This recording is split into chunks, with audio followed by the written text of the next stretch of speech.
Andhra Pradesh RTC బస్సుల్లో మహిళలకు ఉచిత ప్రయాణంపై హామీ ఇచ్చింది టీడీపీ.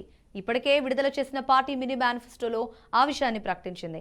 అయితే రేపు ఎన్నికల్లో ఫలితాలు అటు ఇటు అయినా టీడీపీకి ఆ ఘనత దక్కకుండా చేయాలని వైసీపీ ప్రభుత్వం కసరత్తు మొదలుపెట్టిందట.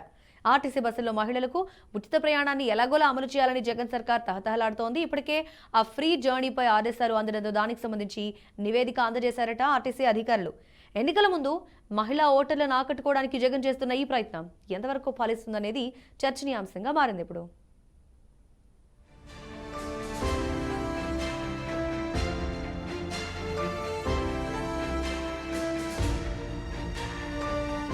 తెలంగాణలో ముఖ్యమంత్రి రేవంత్ రెడ్డి ప్రభుత్వం అధికార పగ్గాలు చేపట్టగానే ఆర్టీసీ బస్సుల్లో మహిళలకు ఉచిత ప్రయాణం హామీని అమల్లోకి తెచ్చింది. కాంగ్రెస్ 6 గ్యారంటీల్లో భాగంగా ఇచ్చిన ఆ హామీ కార్యరూపం దాల్చి విశేష ఆదరణ పొందుతోంది. ఇటు ఏపీలో చూస్తే టీడీపీ అధికారంలోకి వస్తే ఆర్టీసీ బస్సుల్లో మహిళలకు ఉచిత ప్రయాణం కల్పిస్తామని ఆ పార్టీ అధినేత చంద్రబాబు గతేడాది మేలో జరిగిన మహానాడులో ప్రకటించారు. అప్పటి నుంచి వైసీపీ ప్రభుత్వం అప్రమత్తమై ముందుగా తామే మహిళలకు ఉచిత బస్సు ప్రయాణం అమలు చేయాలని ఆరాటపడుతోంది.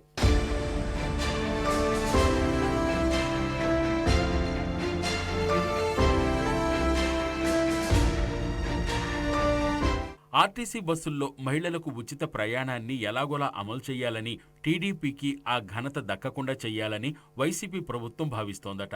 అందుకు ఎంత వ్యయమవుతుంది, ఎలా అమలు చేస్తారు, పక్క రాష్ట్రాల్లో పరిస్థితి ఏంటి తదితర వివరాలను అందించాలని ఇప్పటికే జగన్ ప్రభుత్వం ఆర్టీసీ అధికారులను ఆదేశించిందట. అందులో భాగంగా దీనికి సంబంధించి కొందరు ఉన్నతాధికారులు ఆర్టీసీ అధికారులను నివేదిక ఇవ్వాలని కోరడంతో అన్ని వివరాలు క్రోడీకరించి ఇటీవల వారు నివేదిక అందజేశారట.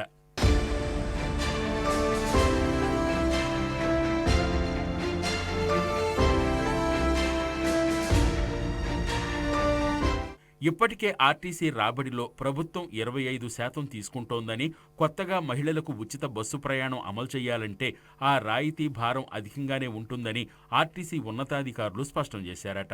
అటు రాబడిలో వాటా ఇచ్చి ఇటు ఉచిత ప్రయాణ రాయితీ భరించాలంటే సంస్థకు తీవ్ర నష్టమని, కనీసం డీజిల్ కొనుగోలుకు కూడా అవసరమైన సొమ్ము సంస్థ వద్ద ఉండదని ఆర్టీసీ యాజమాన్యం ప్రభుత్వానికిచ్చిన నివేదికలో పేర్కొంది.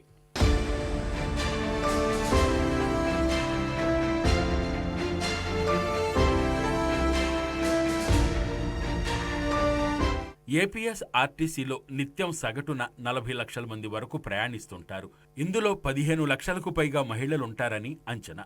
ఆర్టీసీకి టిక్కెట్ల విక్రయాల రూపంలో రోజుకు సగటున 16 నుంచి 17 కోట్ల రూపాయల చొప్పున నెలకు 500 కోట్ల వరకు వస్తోంది.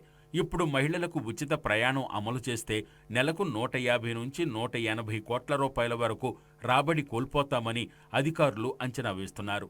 ఆ మొత్తాన్ని ప్రభుత్వం ఎలా సర్దుబాటు చేస్తుందనేది ప్రశ్నార్థకంగా మారింది.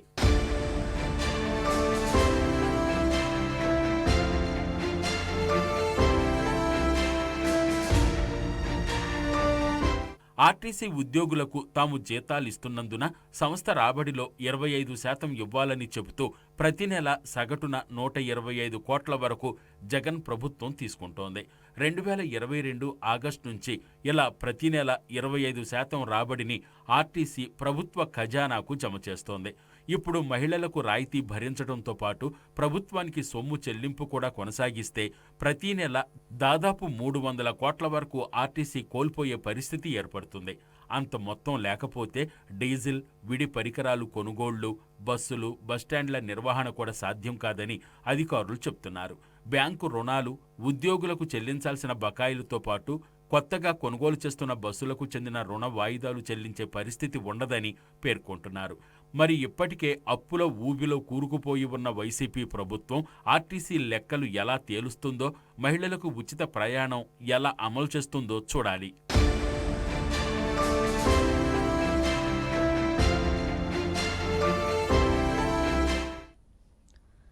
అద్దె బస్సుల ఓనర్లతో టీఎస్ఆర్టీసీ ఎండీ సజ్జనార్ చర్చలు సఫలమయ్యాయి. అద్దె బస్సుల ఓనర్లతో సమస్యల మీద ఆర్టీసీ ఉన్నతాధికారులతో కలిసి ఆయన చర్చించారు.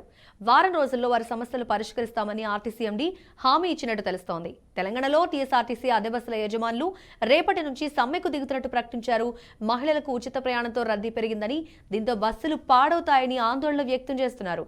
రద్దీ వల్ల ప్రమాదాలు కూడా జరిగే అవకాశం ఉందని అద్దె బస్సుల యజమానులు అంటున్నారు.